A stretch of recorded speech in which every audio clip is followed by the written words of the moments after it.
Grande Fala, Rafa. Neto! Beleza? Tudo firme? Eu tô firme. Cara, perdi o celular faltando 5 minutos pra live. Aí, e eu gostei da música de entrada, hein? Gostou? Gostei, gostei Garota de Ipanema, assim, Você vê? Tem alguma coisa a ver ou não? total, total. Fico sempre impressionado com essa sua capacidade aí de trazer essas coisas e fazer essa junção. Porra, incrível, como sempre. Vou te falar que aprendo muito com você, aprendo muito com uma tal de Michele. É, Mi também gosta dessas coisas, ela me ajudou muito já. Cara, eu vou te falar que ela fez uma arte pra gente do Nefro Expert Ipanema que ficou sensacional, sensacional, com a calçada do calçadão de Ipanema no fundo da arte. Não, ficou muito legal, muito bom. É Rafa, boa, como é é que boa. estão as coisas aí? Graças a Deus, tudo bem. Aqui no Rio a gente está, né, com poucas restrições comparado a outros locais, assim, então estou conseguindo trabalhar bem, a galera está podendo treinar bem. Obviamente com restrições de espaço, usando máscara e tal, mas estamos conseguindo trabalhar bem comparado a outros espaços aí. Então, só tenho a agradecer. Show de bola. Cara, eu vou te falar que você está estreando o canal da Nefroclínicas Ipanema. Pô, que honra! Você vê? Nefroclínicas Ipanema, que é o braço da Nefroclínicas, que nasceu aqui em BH e nasceu já pensando, nasceu pequenininho pensando em ser grande. Grande principalmente no sentido de conseguir mudar a história da nefrologia desse país, conseguir inverter essa maneira como hoje a saúde é feita, valorizando muito mais o bem-estar, a saúde, do que valorizar a doença. E nós estamos na semana do Dia Mundial do Rim, e eu acho que ninguém melhor do que o carioca Rafael Lund, meu grande amigo, para estrear e bater um papo com a gente. Esse ano, Rafa, toda segunda quinta-feira do mês sempre é o Dia Mundial do Rim. Então, o Dia Mundial efetivamente é amanhã. E todo ano tem um tema. E o tema desse ano é Vivendo Bem com a Doença Renal. Então, eu acabei fazendo uma live na segunda-feira no perfil da Nefroclínicas BH com um paciente com doença renal crônica, e o Danilo. E foi muito bacana, porque é um cara extremo. Para você ter ideia, o perfil dele é de resiliência. Então, eu falei que ele está mais para antifrágil do que para resiliente, mas muito bacana. Hoje eu vou estar conversando contigo e amanhã eu vou conversar com um amigo, Luiz Augusto, um psiquiatra, porque eu acho que esses pilares da vida, né? No caso aí o movimento e a saúde mental, eles são fundamentais para a gente conseguir efetivamente isso que a gente está buscando. Então o pessoal está entrando aí, eu queria que você se apresentasse, boa parte das pessoas já te conhece, afinal de contas, você é um cara que já tem um respeito tanto no mundo online quanto no mundo offline. E é muito bom te ter aqui, meu amigo. Neto, uma honra e um prazer, né, como sempre.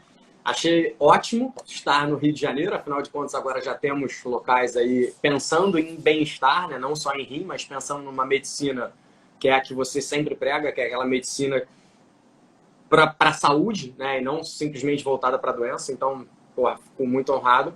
E muito bom saber que agora tem um na Zona Sul, porque eu também quero abrir uma Luz Trainers na Zona Sul. Então, olha aí que beleza. Perfeito, muito bom. Afinal de contas, Bom, eu estou pretendendo virar um habituê do Rio de Janeiro.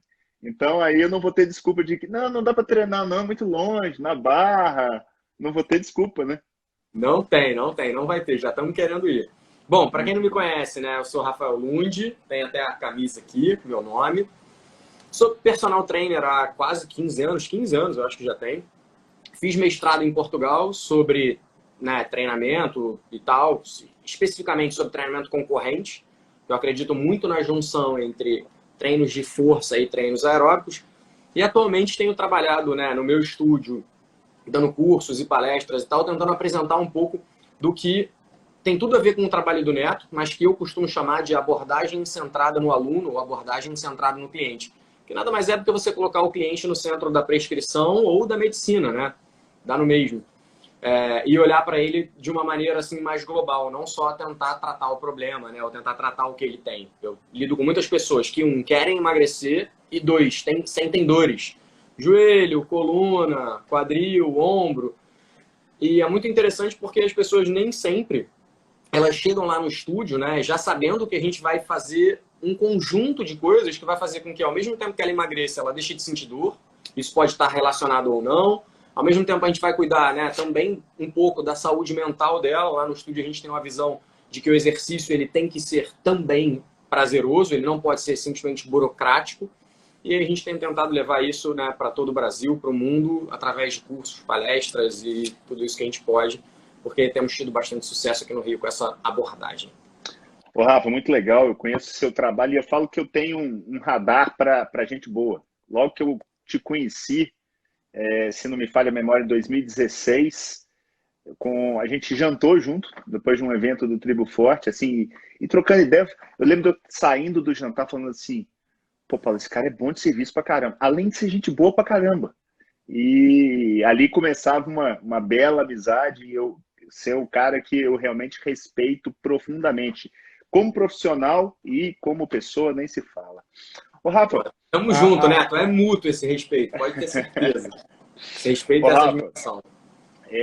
Essa pegada que você falou, e eu queria deixar um pouquinho mais claro, né? Como é que funciona a medicina hoje? A medicina hoje é muito baseada no ganho quando a pessoa se dá mal. O que é isso? O cara ganha quando você vai para diálise, o cara ganha quando você faz uma cirurgia. Se complica, você ganha mais. Então, esse modelo é um modelo que sempre me incomodou.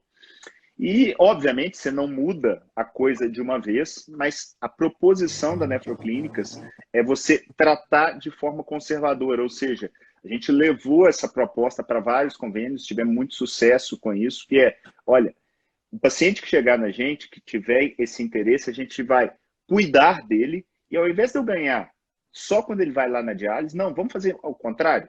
Quanto mais tempo eu segurar ele fora de diálise, quanto mais ele estiver satisfeito com o tratamento, quanto mais eu tiver bons marcadores substitutos, de que em última análise ele está evoluindo dentro do possível, melhor do que ele estaria fora dali, a gente ganha em cima disso. Então você faz um ciclo virtuoso, onde o paciente, que eu gosto até mais de chamar de cliente, a clínica com todos os seus profissionais e o próprio convênio, ao invés de ficarem reclamando um do outro, trabalhem em comunhão em prol daquela pessoa que está ali, no caso, precisando de um atendimento. E dentro da Nefroclínica, a gente trabalha muito equipe multidisciplinar. Ali eu vejo acontecendo nutrição, enfermagem. Eu tenho muita vontade de levar ou fisioterapia ou educação física para dentro da clínica, efetivamente. A gente acabou de alugar um segundo andar aqui em Belo Horizonte, onde a gente tem um espaço e talvez fazer alguma coisa para os pacientes. Mas eu queria que você me contasse, porque nem todo mundo chega para você, como você já disse, super bem. O cara normalmente ele chega, às vezes com uma dor, às vezes ele chega acima do peso. Então a gente está falando de problemas crônicos. Como é que você faz essa abordagem com essa pessoa, principalmente do ponto de vista de motivação? Porque normalmente o que eu vejo é a pessoa vai para a academia, vai para o estúdio, vai para um crossfit, vai para onde for, fica ali 1, 2, 3 meses e para. É o que acontece normalmente com dieta, é o que acontece normalmente com qualquer tipo de hábito. Como é que você mexe com isso com seus alunos? É uma parte bem interessante, assim, né? É uma parte que eu gosto bastante. Em primeira análise, né? Vamos só usar algumas referências que a gente tem sobre duração, né, de uma pessoa, o tempo que uma pessoa permanece na academia. De maneira geral, um percentual muito alto, não me lembro agora ao certo qual é o percentual, mas eu chutaria tranquilamente 40%, 50% das pessoas que entram numa academia, elas ficam um mês e saem. E só 4% das pessoas que entram numa academia permanecem durante um ano. Essa é a média que a gente tem de estudos. Então, de fato, a gente percebe que a sustentabilidade do processo não é tão grande. E eu costumo dizer, né, em vários cursos que eu dou para profissionais de educação física, que talvez os culpados disso sejamos nós mesmos, né, de prescrever um exercício que seja altamente burocrático e de ter uma abordagem que é a que eu chamo de centrada no profissional e não centrada no cliente. Eu que sei, eu que vou te dizer o que você tem que fazer e tal, e etc, e não sei o quê. E sem ouvir o input do cliente, sem ouvir, né, o que ele tem de experiência prévia, o que ele, de repente, já entende do corpo dele, ou simplesmente as crenças dessa pessoa sobre alguma coisa. Tudo isso é importante considerar. Então, a gente começou a fazer uma abordagem, né, como eu falei, centrada no aluno, mas que considera 3 pontos.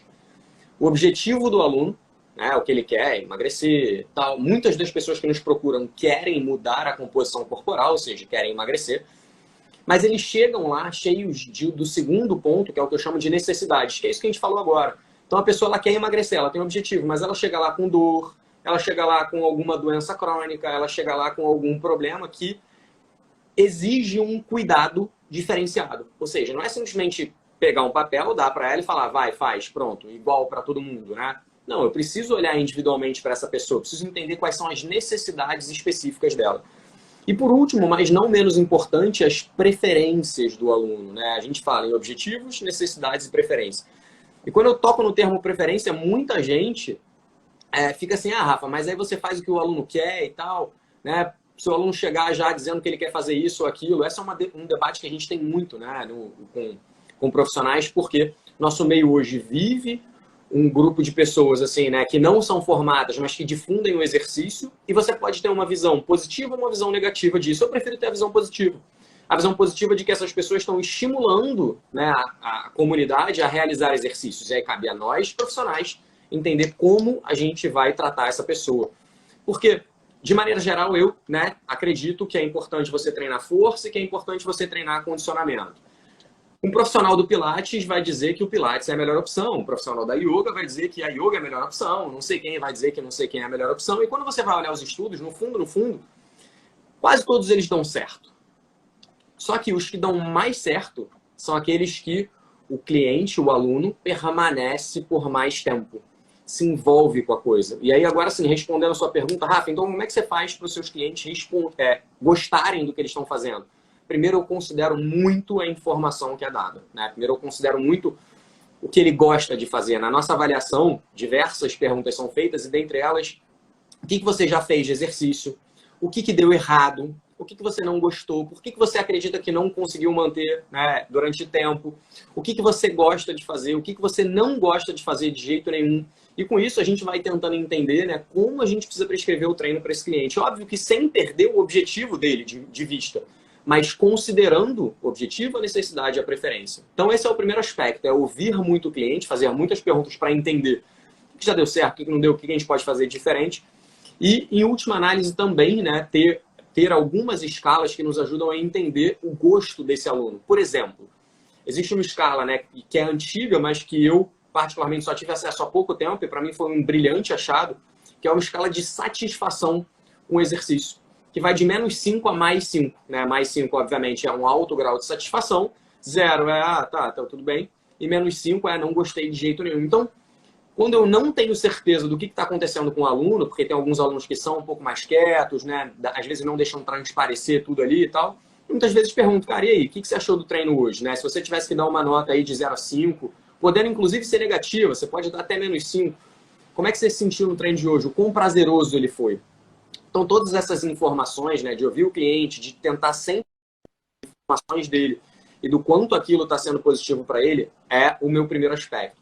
Meu segundo ponto fundamental é que a maior parte das pessoas ela acaba, né, se motivando pelo resultado. Então, eu não sei se você esperava que eu falasse isso em primeiro lugar, mas, cara, incrivelmente, os nossos alunos na Alumni Trainers, embora resultado seja uma variável extremamente importante, resultado, né, que eu digo aqui de composição corporal, já que a maior parte das pessoas nos procura para emagrecer, por exemplo. Embora esse resultado seja extremamente importante, a gente também tem outras formas de mostrar resultado para esse aluno que nem sempre são só o peso na balança, são só o quanto de massa magra essa pessoa ganhou, é só o quanto de massa gorda essa pessoa perdeu. Mas é também o quanto de vida ela ganhou. Então, como é que está a sua dor hoje? Né? Como é que você está se sentindo ao brincar com seus filhos? Como é que está, né? Ou seja, todos os inputs que a pessoa me deu são considerados. E eu vou lembrando a ela, porque o aluno, ele esquece. Ele esquece, é muito incrível, assim. Cara, como é que tá a dor no ombro? Meu irmão, se o maluco olhou para cima para pensar, não tá mais sentindo, né? Esqueceu, né? Aí a pessoa, porra, é mesmo. Porra, aquela dor que ficou comigo durante um ano, eu não tô mais sentindo. Isso é um resultado incrível para mim. Mesmo que esse cara nem sempre tenha perdido a gordura que ele queria num primeiro momento. Só que a gente vai mostrando esses pequenos ganhos, esses pequenos passos, essas pequenas metas. E eu acho que essas 3 coisas são as que fazem as pessoas se manterem motivadas, se manterem engajadas e quererem continuar fazendo exercício, porque no final das contas, o que vai gerar, né, o melhor resultado para o aluno em tudo isso, né, tanto funcional quanto resultado do objetivo dele é que ele sustente isso por mais tempo. Porque se ele desistir em um mês, exercício em um mês não vai mudar a vida de ninguém. Mas... Rafa, eu vou te falar que tô te escutando e tô lembrando do meu tempo. Lá, pré-low carb, pré-2014, que a low carb foi um grande marco para mim, para essa mudança de mindset, e pós-low carb. O que acontece com o educador físico? Me corrija se eu estiver errado. Ele tem lá na cabeça dele que ele precisa trabalhar força, trabalhar elasticidade, trabalhar condicionamento aeróbico, e ele quer dar aquilo custe o que custar. É mais ou menos que o médico, quando recebe um paciente, ele sabe que ele tem que cortar o cigarro daquela pessoa, aquela pessoa tem que emagrecer, tem que melhorar os exames e tudo mais. E aí, de repente, nessa brincadeira, o cara não está preparado ainda para parar de fumar. O cara não está preparado para tomar tanta cerveja. E as pessoas brigam deixam de fazer o bom porque elas não conseguem fazer o ótimo. Elas não conseguem engajar. E isso que você falou de ter essa escuta ativa, de efetivamente falar assim, onde que mais dói? Beleza, mexe onde dói menos. Porque nessa de mexer onde dói menos, você já vai começando a ter alguns benefícios que transcendem, às vezes, aquilo que o paciente quer. E a hora que você faz isso, você vai ganhando confiança e vai gerando hábito, né? E a hora que você tem o hábito de acordar cedo ou no fim do seu horário de trabalho, passar na academia ou dar uma corrida na praia, o que quer que seja, isso faz com que a tendência é que mesmo que demore, que a pessoa consiga entrar num ritmo que ele está melhor do que antes daquele período que passou ou a frequentar seu estúdio ou tá comigo dentro da clínica. Você tem essa percepção também que julgar com isso é interessante? Cara, muito, muito. Eu uso um termo, não sei se existe um outro termo, mas eu tenho usado um termo que chama estágios de consciência. O que significa isso? Muita gente, né, assim como você falou na educação física, sim, quando o aluno começa, o que a gente quer é prescrever o treino perfeito para aquele aluno. E para falar sobre isso, eu vou usar nada mais, nada menos do que a minha mãe. Vou usar o exemplo da minha mãe. Minha mãe estava extremamente acima do peso, sentia muitas dores na coluna, no joelho e tal. E eu sabia o que ela tinha que fazer para isso acabar. Eu sabia que ela precisava treinar força para melhorar a força de core, de determinadas áreas, de glúteo e tal. E sabia que ela precisava perder peso. E para isso a gente precisava aos pouquinhos ir melhorando o condicionamento cardiorrespiratório dela, inserindo atividade de alta intensidade. Ou seja, eu já sabia o que ela precisava. Então eu fazia de tudo, tentava que ela fizesse academia, né? A gente mora relativamente... Hoje em dia ela treina no estúdio 3 vezes por semana, já vou chegar lá. Mas num determinado momento ela não tinha muito trânsito, ela não tinha motivação de ir até o estúdio, não queria tal. Tentei fazer com que ela fosse para academia, nada dava certo, nada. Ela não conseguia se engajar no exercício. E por que ela não se engajava? Porque eu queria que ela fizesse o que eu achava certo. E aí a minha mudança de mentalidade foi quando eu comecei a perceber que o momento mais feliz para ela era quando ela dançava. E a dança é um exercício incrível para quem gosta, né? Porra, muita gente gosta de dançar. E aí você tem música, você tem ritmo, tem alegria, tem tudo aí que eu fiz. Cara, já que ela gosta de dançar, eu não tô conseguindo convencer ela a fazer o exercício, entre aspas, tá? Burocrático, eu quero que ela faça, mas eu quero que ela se movimente. Vamos lá, vamos colocar um personal de dança para ela. Foi um cara incrível, né? O Hélio, ele não mora no Brasil mais, mas um cara que eu tiro o chapéu, sensacional. E o que eu combinei com ele? Hélio, eu quero que você, entre aspas, mais uma vez, mate a minha mãe. Arrebenta ela, só faz dança agitada, sabe assim, quero ver gasto energético alto, frequência cardíaca alta. Beleza? Beleza. E aí, ela adorava, gostava de dançar. Esse exercício ela conseguia manter com consistência durante a semana, mas em um determinado momento ela começou a sentir mais dores, inclusive para dançar, fazer o que ela gosta. E aí, para quem ela correu, para quem ela confia. Rafa, tô sentindo muita dor na coluna, muita dor no joelho e tal, bambam, tá difícil fazer as danças que eu gosto, Zouk, não sei o que lá. Eu falei, tá, então vamos fazer... já estão me sacaneando aqui, mas tudo bem, que a pessoa deve saber que eu não sei dançar. Eu falei, mãe, vamos fazer uma coisa simples? Então vou te passar 3, 4 exercícios para você fazer em casa. Para você começar a melhorar isso e poder dançar, beleza? Beleza, 3, 4 exercícios para fazer em casa. 10 minutos, tá bom? Tá bom. Aí fui lá, passei uma prancha, uns alongamentos e agachamento. Pronto. Começou a se sentir bem, começou a ver que isso estava fazendo ela evoluir na dança, que era o que ela queria. E aí, ela resolveu dar mais um passo. Ela viu que isso estava fazendo bem para ela, resolveu dar mais um passo no estágio de consciência, que é, Rafa, cara, legal, quero começar a fazer mais. Me ajuda? Ajudo, lógico. E aí, o que a gente vai fazer? E aí a gente deu mais um passo. Comecei a fazer um treininho para ela, um no estúdio, um em casa. Aos pouquinhos ela foi fazendo. Hoje em dia ela vai para o estúdio 3 a 4 vezes por semana. Faz luta, treina comigo, faz eletroestimulação, faz tudo que a gente tem.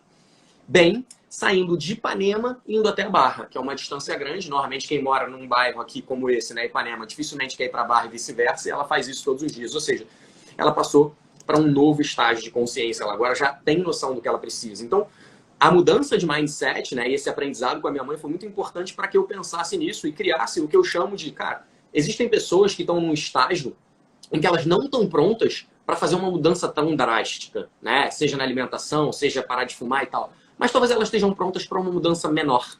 Então, olha, num primeiro momento, o que eu quero convencer a pessoa que não faz nada, que está sentada no sofá, é começa a fazer alguma coisa, qualquer coisa. Qualquer coisa. Você gosta de dançar? Vai dançar. Você gosta de yoga? Faz yoga. Você quer fazer um treino em casa seguindo na televisão? Faz isso, não tem problema. Num segundo momento, a gente vai puxando ela. Cara, talvez, se você fizer um pouquinho mais disso, vai ser melhor para você, para as suas dores e tal, não sei o quê. Se a gente adicionar aquilo e pá, pá, pá. E com o tempo, a gente vai conseguindo elevar os estágios. Então, eu chamo da pessoa sedentária, da pessoa intermediária e da pessoa avançada. E avançado aqui não é um cara que treina muito, mas é um cara que já passou pelos estágios de consciência e já está pronto para entender que ele precisa de um treino voltado para ele, periodizado, organizado, né, e feito sob medida para ele, considerando objetivos, necessidades e preferências.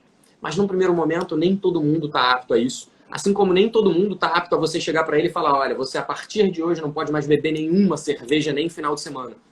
Mas se você falar para ele assim, cara, o que você acha de você não tomar cerveja durante a semana e tomar só sábado e domingo? Né? A pessoa toma cerveja todos os dias, por exemplo. É viável para você? É. De 0 a 10, quanto você consegue concluir essa missão? Ah, cara, acho que eu consigo uns 8, 9, assim, tipo, beleza, show. Tá. Não, só, sei lá, 3. De 0 a 10, 3. Só 3 eu conseguiria concluir essa missão. Então, provavelmente, esse cara não vai fazer. Então, essa mudança na minha cabeça fez eu buscar saídas e alternativas e criar esse processo de que nem todo mundo está pronto para uma mudança tão drástica. Seja no exercício, na alimentação, numa outra mudança de estilo de vida. Porque, no fundo, se só você falar para uma pessoa que fumar faz mal, ninguém fumava, né? Exatamente. Tem, inclusive, médicos que fumam, então a coisa tem que ser muito mais trabalhada, né? De forma diferente do que simplesmente você insistir para a pessoa que ela precisa. Desculpa ter falado muito, Neto, mas... Não, show de bola, e eu vou te falar que bate exatamente com esse mindset nosso de trabalhar literalmente a raiz do problema, né? Porque, para quem não sabe, a gente está na semana do Dia Mundial do Rim, amanhã é o Dia Mundial do Rim, e essa semana a gente está, esse ano, o lema é Vivendo Bem com a Doença Renal. Quem que é o paciente renal crônico? Normalmente, ele tem basicamente 3 tipos de doença.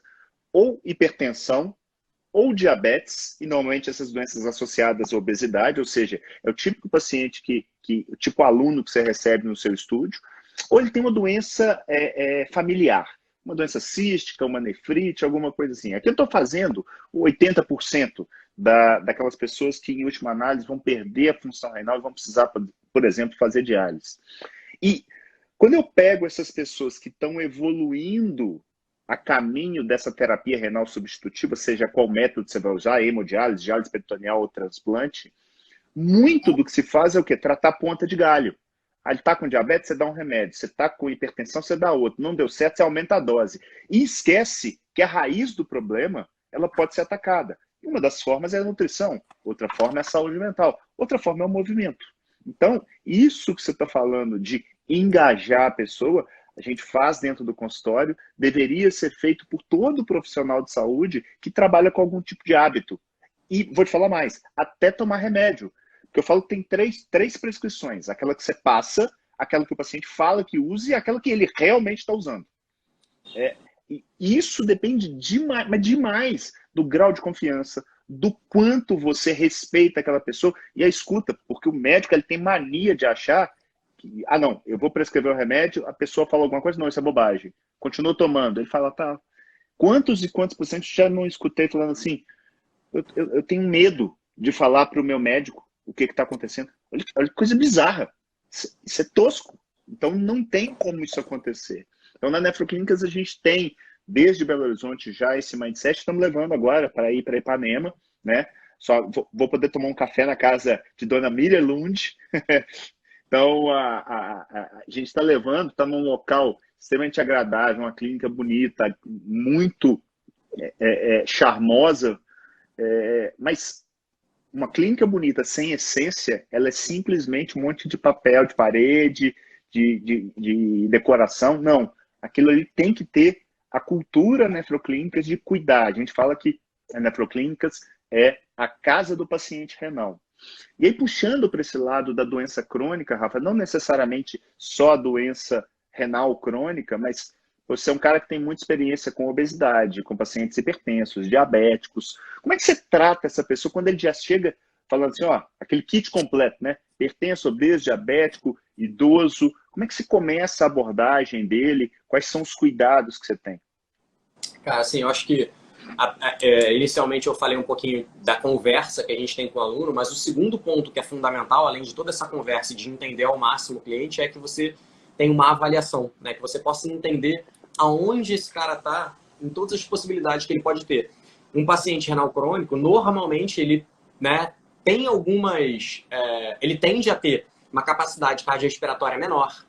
Ele pode ser, né, que apresente já algum grau de fragilidade no sentido de perda de força. Ou seja, existem várias coisas que podem estar associadas e que eu só tenho como prescrever um treino se eu entender quem é esse sujeito que está na minha frente, né? A partir do momento que eu avalio ele para saber, por exemplo, como está a condição cardiorrespiratória desse cara. Está num grau razoável ou ele está abaixo da média para a idade, por aí vai.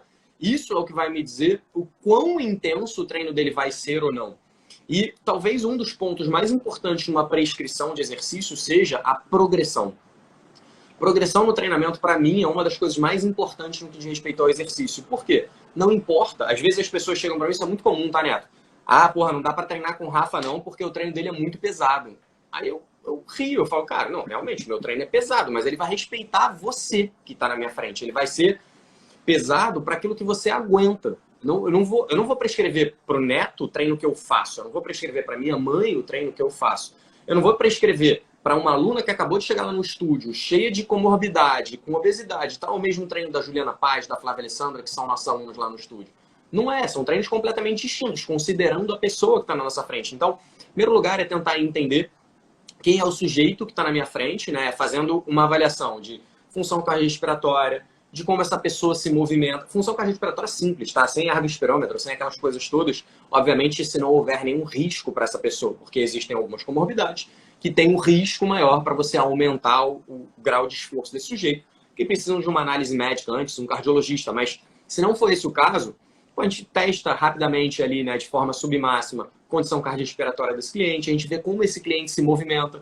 Porque, incrivelmente, Neto, a pessoa começa a treinar, mas ela esqueceu, depois de tantos anos sem fazer exercício, como faz movimentos básicos, como um agachamento, como uma flexão de braço, como uma barra. Muitas vezes não consegue pelo sobrepeso, sim, mas muitas vezes também não consegue porque o corpo já nem sabe mais realizar, nem sabe mais fazer isso de tanto, né, de tão sedentário que essa pessoa é. Então, esse é o nosso aspecto. E aí, às vezes, as pessoas perguntam, eu tenho doença renal crônica, eu posso fazer exercício? Eu tenho hipertensão, eu posso fazer exercício? Eu, sei lá, estou gestante, eu posso fazer exercício? Gente, o exercício é algo que existem pouquíssimas contraindicações absolutas. Porque você pode fazer um exercício considerando o seu contexto, seja ele qual for. Então, esse é o grande diferencial de um profissional na hora da orientação, que é exatamente o que o Neto prega e que sem dúvida vai, né, ter continuidade na Nefroclínicas aqui de Ipanema, BH e todas elas. Cara, você entender qual é o contexto do aluno. E aí tudo aqui vale, né? Objetivos, necessidades e preferências, né? Qual é o objetivo do cara com esse exercício?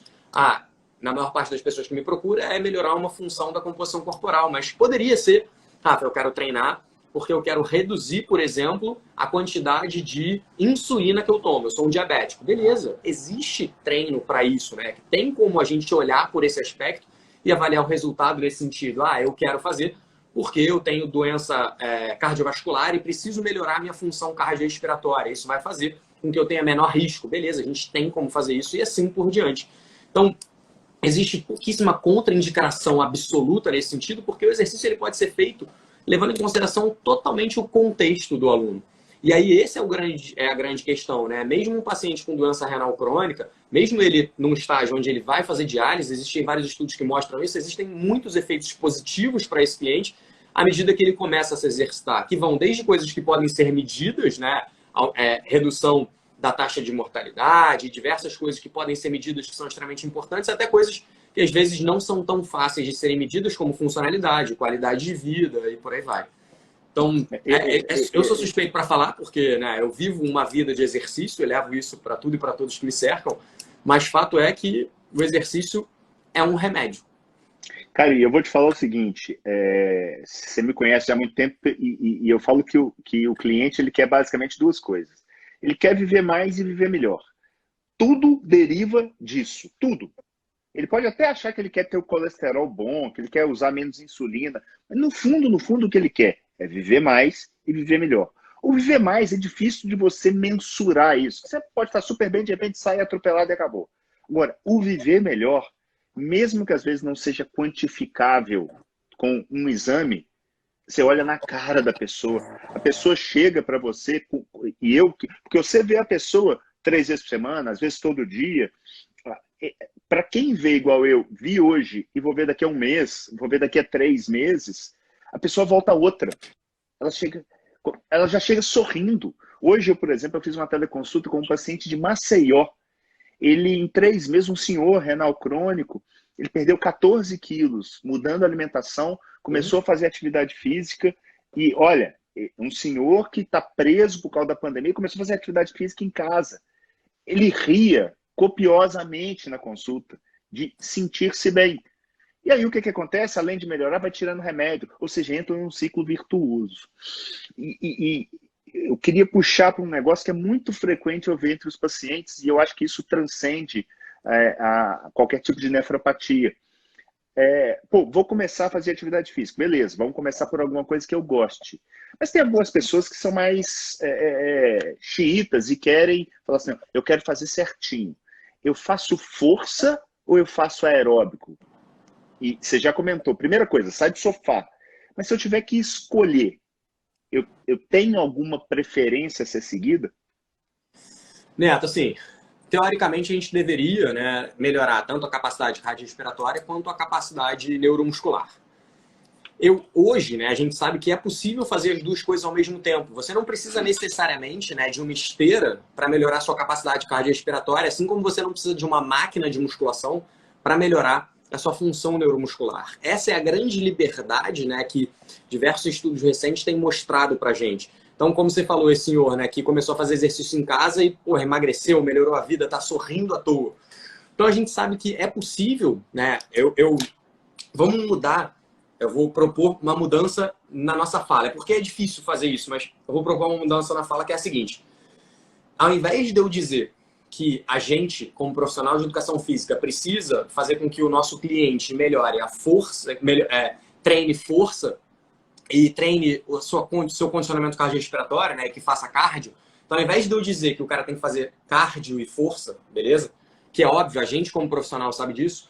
O que eu quero fazer eu preciso que ele melhore tanto a condição cardiorrespiratória dele, ou seja, aumente o VO2, como ele aumente a capacidade neuromuscular. Só que essa pessoa, ela não tem tempo, ou ela não gosta de determinada atividade. Quais são as opções que eu tenho? Vamos usar um exemplo. A pessoa que não gosta de pegar peso. Beleza, Neto? Não gosta de pegar peso. Mas eu sei que é importante para essa pessoa melhorar a condição neuromuscular dela. Então, beleza, o que eu faço com essa pessoa? Pego ela, levo ela para a praia, com um TRX, uma bola e um kettlebell. E consigo prescrever um treino para ela de força sem estar num ambiente de academia, sem botar uma barra nas costas. Mas continuo trabalhando a força dela. O nome, né, ele pode ser chamado de treino de força, mas ele também passa a ser chamado de treinamento funcional. Mas eu continuo pensando como profissional em trabalhar a força desse sujeito. Essa é a grande liberdade que hoje a gente tem dentro do treinamento. É que eu não vou simplesmente treinar força e treinar cardio, não. Eu quero melhorar a força desse sujeito, só que ele não gosta de botar uma barra nas costas. Quais são as opções que eu tenho? Fazer mais repetições, utilizar outros implementos, fazer exercícios diferentes, fazer exercícios dentro de um ambiente externo. Agora vamos para o outro extremo. O aluno precisa melhorar a condição cardiorrespiratória dele, mas ele não gosta do treino cardio tradicional, ele não gosta de correr, ele não gosta de pedalar, seja na esteira ou ao ar livre, ele não quer fazer isso. Mas ele gosta de pegar um pezinho. O que eu faço com esse cara? Né? Olha que incrível, assim. Se eu pegar ele e colocar ele para fazer 10 repetições de supino, supondo que ele gosta, tá? 10 repetições de supino. Ele sai do supino, imediatamente agacha, imediatamente faz flexora, imediatamente faz uma puxada. Você imagina o que vai acontecer com a frequência cardíaca desse cara? Vai lá em cima. Então, fazendo dessa forma, eu estou treinando força com ele, mas eu também estou exigindo da condição cardiorrespiratória dele. E aí, quando você me pergunta, Rafa, o que é melhor, fazer força ou fazer cardio? Cara, eu sempre vou achar uma forma, mesmo que você não queira, de treinar a sua condição cardiorrespiratória e a sua condição neuromuscular. Só que eu vou juntar isso com as coisas que são viáveis para você, que envolvem tempo, que envolvem tudo isso. Mas ainda assim, se você quiser uma resposta, Rafa, olha só, eu treino 3 vezes por semana e só tenho como fazer uma dessas atividades. Se você puder alternar, é uma boa. Se você quiser uma resposta ainda mais individual, é o seguinte, se a minha mãe hoje, com 63 anos, tendo emagrecido 23 quilos, me perguntar, Rafa, olha só, eu só tenho 20 minutos, o que eu faço? Aeróbico ou força? Eu vou falar para ela, força. Agora, se eu pegar uma aluna que tem uma condição neuromuscular forte, né, que já é aquela pessoa que a gente chama de forda, né, tem muito músculo, mas também tem muita gordura, eu provavelmente vou responder para ela, faz cardio. Então, eu sei que eu embolei muito para responder a sua pergunta, mas é porque a resposta sempre vai ser depende, mas eu consigo treinar o meu aluno para melhorar a condição cardiorrespiratória e a força dele, independente do que ele gosta, e eu posso fazer isso de forma completamente individual. Não, e isso que você falou eu acho sensacional, porque é mais ou menos aquela pergunta, me vem à mente, né? O que você quer ser, rico ou feliz, né? É como se você não pudesse ter as duas coisas.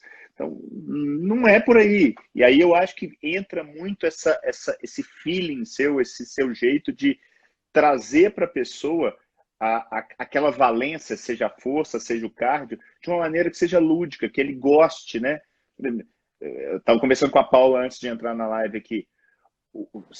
Aula online, velho, é o negócio mais do capeta, que já apareceu para uma criança. Agora, coloca a aula online com jogo para o Matheus. Ele não pisca. Por quê? Porque é uma coisa que ele gosta de fazer. Você vai ensinar para ele qualquer coisa de uma forma gamificada, cara, o moleque fica louco. É mais ou menos a mesma coisa. É você entregar aquilo que a pessoa precisa, mas de uma maneira, de uma roupagem que ela goste, que ela consiga aproveitar bem. Outra dúvida que eu acho muito frequente. Quantas vezes treinar? Tem um número mágico? Eu dei uma leve travada, mas eu imagino que você tenha perguntado se tem um mínimo, né? Quantas vezes treinar, você tem um mínimo. Perguntei se tem algum número mágico, né? Fala, o mínimo é uma, o mínimo são 3. Não, tem que treinar todo dia. Cara, então, vamos lá. Eu, Rafael, como é que eu respondo essa pergunta para os meus alunos, beleza? Eu quero que eles façam algum exercício 3 vezes por semana. Então, muitas vezes, o meu aluno ele vai treinar comigo 2 vezes e a outra ele vai fazer uma atividade aeróbica, ele vai fazer um outro tipo de experiência, um yoga, um pilates, ou qualquer outra atividade que ele goste e tal. Eu gosto da ideia de 3 vezes. Mas, respondendo diretamente, usando estudos como base e tal, 2 é o mínimo. Uma não, 2 é o mínimo. Eu diria assim, 2 é o mínimo, 3 é bom, o resto é com você. Entendi. E deixa eu te falar, aquela pessoa que, por exemplo, resolve só jogar um futebolzinho no final de semana, ele joga futebol no sábado. Como é que você vê isso? Você vê isso mais como potencial benefício ou como um risco daquela pessoa que não está preparada e pode, às vezes, até se machucar em função disso? Neto, eu durante muito tempo, né, eu era um certo crítico desse tipo de abordagem, que é, cara, só tenho final de semana para fazer meu exercício, vou jogar minha bola só final de semana. E aí joga num volume muito grande. Recentemente não, tem alguns anos, eu fui... eu trabalhei, né? Sei lá, eu fiquei durante muito tempo sendo colunista de uma revista chamada Boa Forma. E uma das coisas que eles perguntaram era isso. E aí, bom, já que eu vou ter que responder essa pergunta, vamos responder direito. E olha que incrível. Se você escrever o termo Weekend Warriors, né? Ou seja, guerreiros de final de semana no PubMed, você vai encontrar diversos estudos que são exatamente de pessoas que treinam num volume muito grande apenas no final de semana. Então eu colocaria esse cara que joga futebol também nesse grupo de pessoas.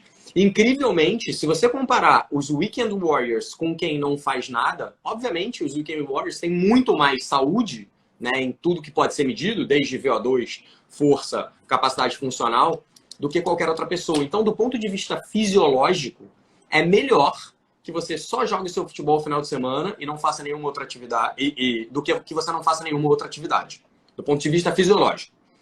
Do ponto de vista físico, você tem um elevado, né, um pouco mais elevado possibilidade, né, um pouco mais elevado nível de você ter uma lesão, de você ter um risco de se lesionar. Então, do ponto de vista ortopédico, isso pode ter um efeito deletério. Do ponto de vista fisiológico, é melhor do que você não fazer nada.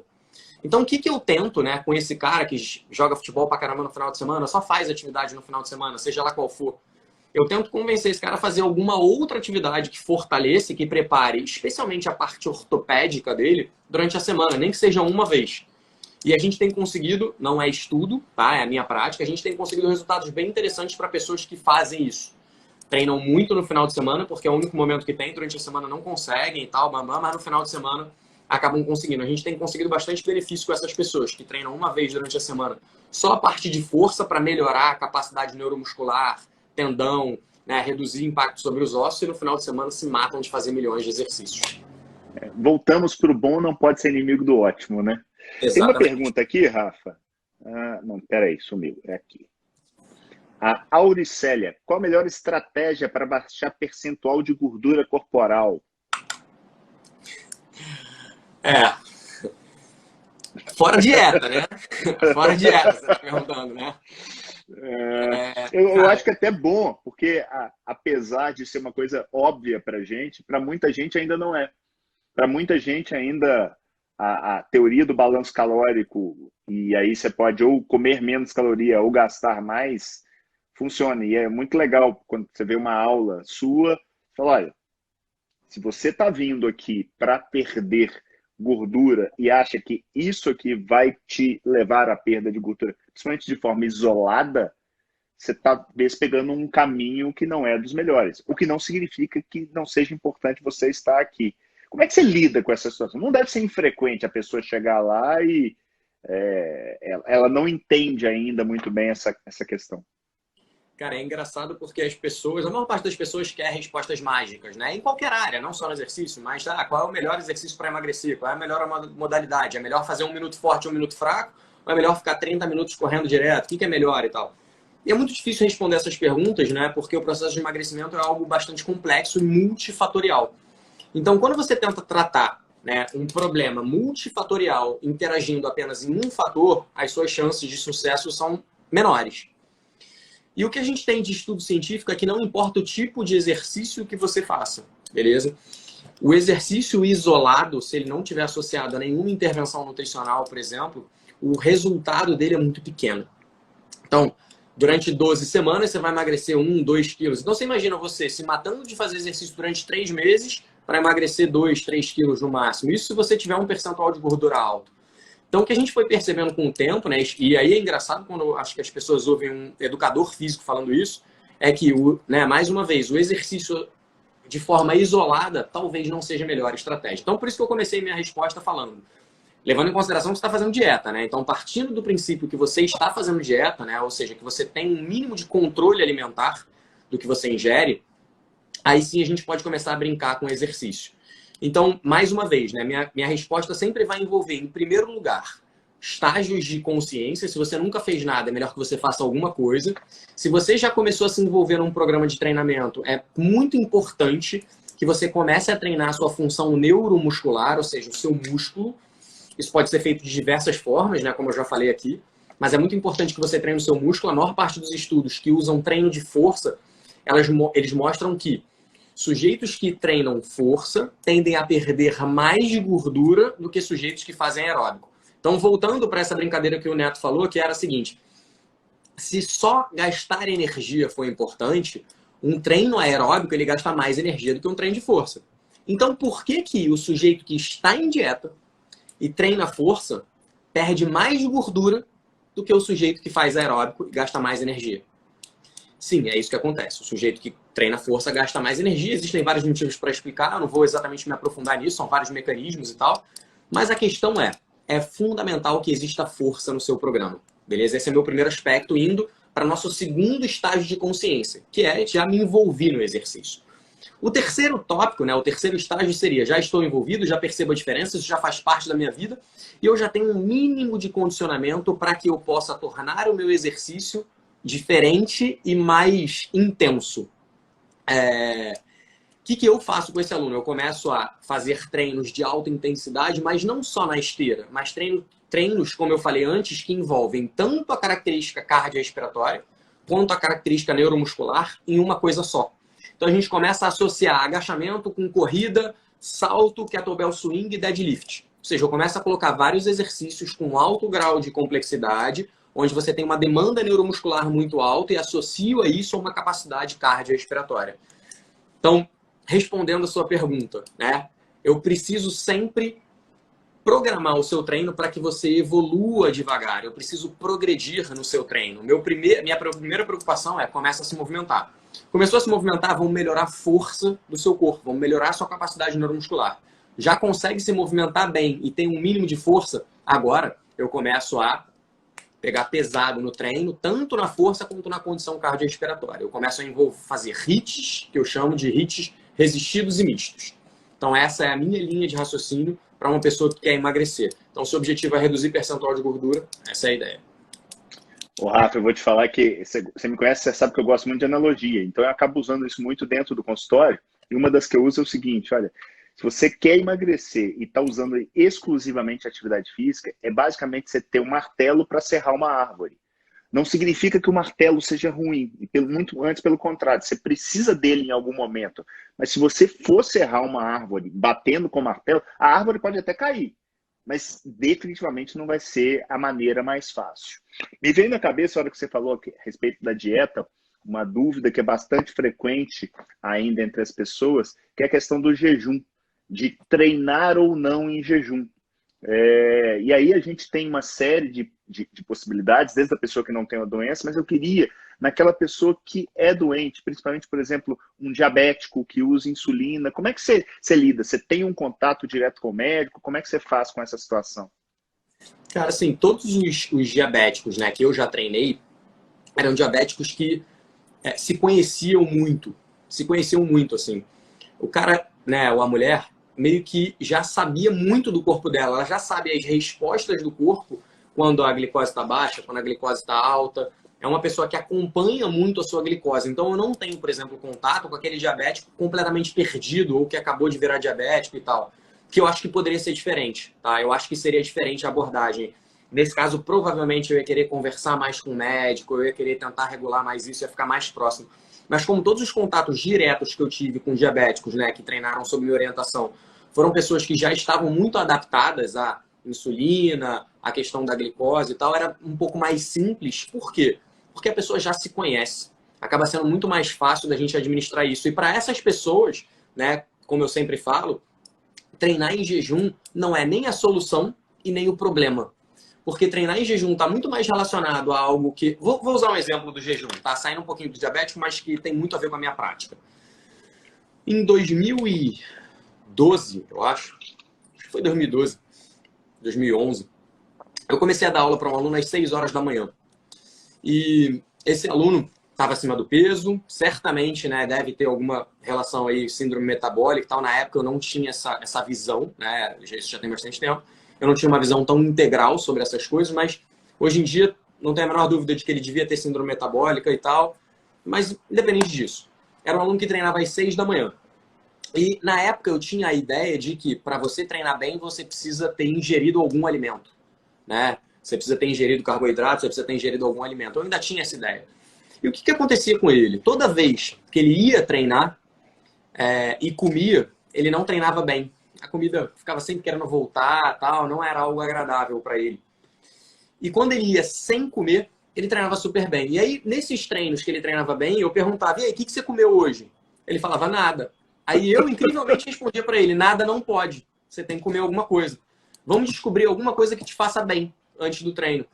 E hoje eu olho para essa minha resposta e eu penso, cara, isso não tem nada a ver com o que eu chamo de abordagem centrada no aluno, mas tudo bem. Mas eu tinha essa visão e é normal, a gente está passando por um processo e tal. Por isso que eu tento levar isso para o máximo de pessoas, mas incrivelmente eu respondia para ele que ele tinha que comer alguma coisa, que ele não podia. O cara treinava mal quando ele comia e treinava bem quando ele não comia. Eu obrigava ele a comer. Cara, que parada louca. Mas beleza. Todo mundo já cometeu erro nessa vida, tira a primeira pedra quem não fez.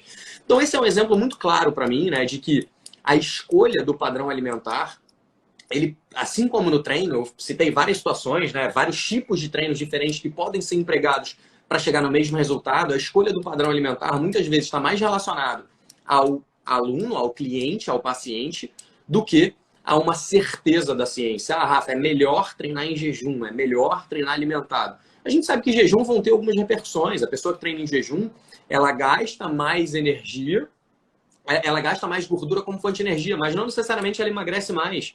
A pessoa que treina em jejum, ela vai ter que ter uma adaptação metabólica, ela vai ter que aumentar a quantidade e a capacidade das mitocôndrias. Num primeiro momento, pode ser que isso altere, sim, a capacidade de treino dela, mas à medida que ela se adapta, essa redução diminui. Então, isso serve para tudo, inclusive, né, para as pessoas que eu tenho contato, por exemplo, com diabetes. Olha que incrível, né? Muita gente acha que treinar em jejum vai fazer com que a sua glicose caia, o que seria um risco para um diabético. Só que, inclusive, um estudo que eu publiquei, né, que tem o meu nome, na verdade, eu não sou o primeiro autor, mas que eu fui coautor do estudo, ele mostrou que as pessoas que ingerem comida 30 minutos antes de fazer exercício têm uma alteração muito maior na glicose do que as pessoas que estão em jejum o tempo inteiro durante o exercício. Então, a princípio, a glicose não sofre uma alteração tão grande durante o treino. O que muitas vezes a gente vê as pessoas, né, algumas pessoas passar mal, está mais relacionado à pressão do que à glicose, mas vou deixar isso para o lado. Mas, basicamente, a pressão, a glicose, ela não se altera tanto assim durante o treino, você estando em jejum. Talvez ela se altere mais com você comendo. E a gente, né, o meu estudo publicado na PLOS One mostra exatamente isso. Os sujeitos que se alimentaram tiveram maiores alterações na glicose. Então, para mim, independente do paciente ser diabético ou não, e mais uma vez lembrando que eu tenho viés de que todas as pessoas que eu treinei se conheciam muito bem, está muito mais relacionado ao sujeito, ao aluno, né, de como ele se sente, do que ser melhor, pior, proibido ou sei lá o quê. É o que eu costumo dizer, criar um mito é muito mais fácil que desmenti-lo. Então, durante muito tempo, a gente ainda vai viver com essa de não pode treinar em jejum. E isso que você usou, quantas e quantas vezes eu também já fiz dentro do consultório. Hoje eu falo que é o seguinte, eu não brigo com a realidade. Então, se eu tenho o exército canadense, ele tem uma máxima que é o seguinte, se você tiver você tem que decidir entre o território e o mapa, fica com o território. Ou seja, escuta o seu cliente, o que ele está falando. Olha, eu como, eu treino mal. Eu não como, eu treino bem. Cara, escuta. Não, você vai passar mal. Ele está passando, não, ele está treinando bem. É um negócio muito óbvio, né? Mas a gente tem essa mania de apaixonar-se, principalmente por mecanismos. E esquece que do lado de lá tem uma pessoa, e que essa pessoa ela é muito, mas muito mais complexa do que aquele seu livro de bioquímica. Ô, Rafa, uma outra coisa que eu já te escutei falando e que eu acho que tem tudo a ver, atividade física, aquilo que você faz com a nefrologia, que é a tal da suplementação, e aí eu vou te dizer, principalmente essa suplementação mais relacionada à atividade física. E aí você tem um mundo de coisas. E eu vi você falando uma vez um negócio que eu achei genial, que foi, olha, normalmente, não todo mundo, mas normalmente, as pessoas que precisam de fato suplementar, elas não pagam por isso. Ou seja, quem está pagando por isso provavelmente está usando mal, está jogando seu dinheiro suado dentro da lata do lixo, se não é na privada, né? Porque você acaba jogando para fora de outra maneira. Eu queria que você falasse um pouquinho disso, principalmente porque que eu falo que tem tudo a ver. Porque não é infrequente eu pegar pessoas com algum tipo de disfunção renal e normalmente a pessoa está usando aquela montanha de coisa. E você vê que alguma daquelas coisas está causando algum tipo de nefrite tubulointersticial, que na realidade é uma lesão tipo alérgica no rim. E acaba que eu tenho que tirar tudo. Como é que você lida com isso no seu dia a dia? Principalmente, sei que tem essa pegada de trabalhar muitas vezes com imagem, com beleza, né? Você tem tantas referências aí de beleza treinando contigo. Cara, é muito engraçado, assim. Hoje em dia, eu acho que não acontece mais tanto, pelo menos não lá no estúdio. A gente já tem um posicionamento para pessoas que buscam saúde e tal. Mas se tiverem profissionais aqui, eu até quero que eles coloquem se isso é verdade ou não. Mas acho que uma das primeiras coisas que um aluno pergunta quando ele começa a treinar, o aluno acabou de começar a treinar, né? Entrou hoje na academia. A primeira coisa que ele pergunta é, cara, o que eu posso tomar? Banho. Banho. Eu sempre respondo banho. Água. Eu acho muito incrível porque o termo suplemento, né, e todos esses recursos ergogênicos, eles vieram da ideia de que você precisa disso caso você não consiga com a alimentação. Então, por exemplo, você imagina um atleta que tem uma demanda energética extremamente alta, que precisa ter altas doses de diversas coisas, proteínas, carboidratos, gorduras, XYZ e tal, e às vezes esse cara não consegue repor tudo através da alimentação tradicional, porque não entra na boca dele mais, né? O cara não consegue. O gasto energético do cara é muito alto, ele precisa ter uma suplementação. Para essas pessoas, talvez faça algum sentido, mas pouquíssimas coisas fazem sentido. Eu não sei se eu vou me lembrar agora, mas é algo mais ou menos assim, tá, Neto? Eu não sei se eu vou me lembrar de fato. Mas tem um grande pesquisador da área de nutrição esportiva chamado Ron Malcolm. E ele fala o seguinte, ele fala assim, existem pouquíssimos suplementos que funcionam, alguma coisa assim, tá? Existem pouquíssimos suplementos que funcionam. Os que funcionam não são permitidos. Os que são permitidos não funcionam. É isso mesmo. Suplementos. Os que funcionam não são permitidos. Os que são permitidos não funcionam. Existem pouquíssimas exceções. E essas pouquíssimas exceções só se adequam a pessoas que estão no alto grau de treinamento. E essas pouquíssimas exceções são coisas tão simples. Cafeína, creatina, em algumas situações nitrato, mas são coisas extremamente específicas para atletas. A maior parte das pessoas não está num nível de treinamento em que isso vai fazer alguma diferença, mas o cara se entope disso. E hoje, né, isso eu estou falando de coisas que talvez teriam algum efeito para atletas, mas fora aquelas pessoas que chegam para você e tomam zilhões de BCA, que se você toma uma quantidade adequada de proteína, você não precisa, é dinheiro jogado fora.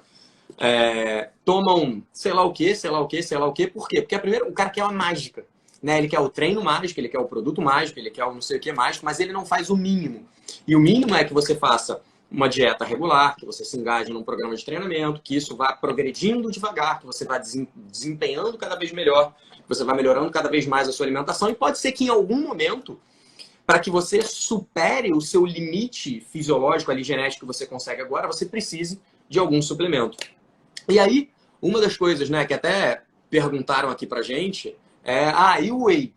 Cara, o whey protein nada mais é do que uma proteína. Uma proteína que vem do soro do leite, mas é uma proteína. Você pode comer proteína, você pode comer uma carne, você pode comer um frango, você pode comer um ovo, você pode tomar leite se você quiser, ou enfim, você tem como atingir a sua dose adequada de proteína comendo.